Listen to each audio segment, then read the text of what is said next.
नमस्कार दोस्तों, आप सभी का हमारे YouTube चैनल पर हार्दिक स्वागत है।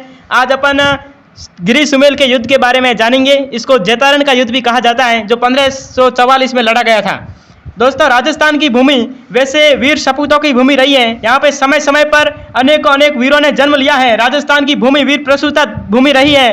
राजस्थान की धरती में यहाँ पे पानी महंगा हो सकता है, खून सस्ता है, क्योंकि राजस्थान के वीरों ने समय समय पे बलिदान दिया है। राजस्थान की धरती जौहर की धरती है। राजस्थान की भूमि वीरों की भूमि रही है। राजस्थान की धरती में जहाँ पे मंदिर और गाय की बात आती है, वहाँ पे राजस्थान के शूरवीरों ने अपने सिर कटा के अब बलिदान दिया है। राजस्थान की उसी धरती की एक रियासत है मारवाड़, जहाँ पे एक राजा हुए थे मालदेव, और मालदेव के एक सेनापति थे जेता उर्फ कुंपा, जिन्होंने शेरशाह सूरी, जो उस समय दिल्ली के सुल्तान थे, शेरशाह सूरी के सामने जब बीकानेर के शासक राव कल्याणमल व नागौर के वीरमदेव मेड़तिया, जिन्होंने जो शेरशाह सूरी की शरण में चले गए थे, और शेरशाह सूरी की शरण में चले जाने से उन दोनों की सहायता से शेरशाह सूरी ने मारवाड़ पर आक्रमण कर लिया था। जहां पे मारवाड़ के शासक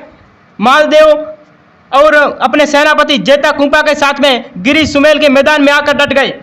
गिरी सुमेल के मैदान में जहां शेरशाह सूरी को लगा कि मारवाड़ी सेना के सामने सल्तनत फौज जो थी, मुगल सेना, जो टिक नहीं पाएगी, तब उन्होंने सल कपट का सहारा लिया। उन्होंने मालदेव के सामने पत्र भिजवाए, कुछ जो झूठे पत्र थे, जालीनुमा पत्र भिजवाए कि वो जो थे जेता और कुंपा के सामने, जेता और कुंपा को तो न भिजवा कर मालदेव के सामने जैसे भेजाए उनके खेमे में कि जेता और कुंपा उनसे मिले हुए हैं, ताकि मालदेव को लगे कि जेता और कुंपा शेरशाह सूरी से मिले हुए हैं और वो उनको बंदी बना के शेरशाह सूरी को सौंप देंगे।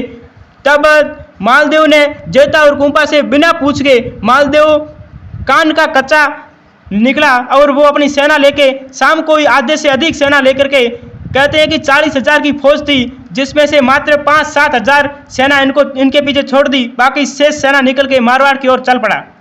तभी 7,000 की सेना, और जब अपने स्वामी का अविश्वास, जब जेता और कुंपा को लगा कि हमारे स्वामी ने हमारे ऊपर अविश्वास कर लिया है, तब वो रात को युद्ध में निकल पड़े थे। लेकिन मार्ग भटकने की वजह से वो शाम को तो युद्ध नहीं कर पाए, लेकिन सुबह जल्दी प्रातः काल में युद्ध के लिए तैयार हो गए और दोनों सेनाएं आमने सामने आ डटी। लेकिन एक तरफ 80,000 की फौज थी, दूसरी तरफ 5,000 की फौज थी।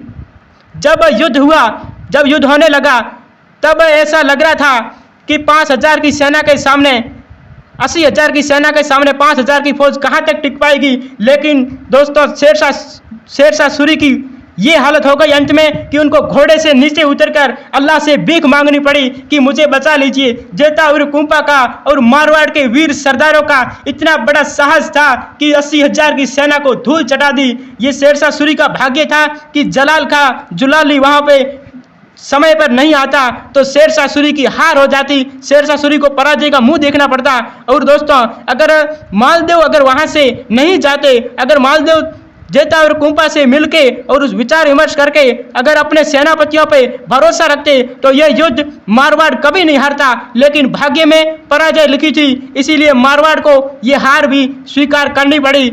नहीं तो एक बार पुनः राजपूतों का गौरव दिल्ली पर जाता। राजपूतों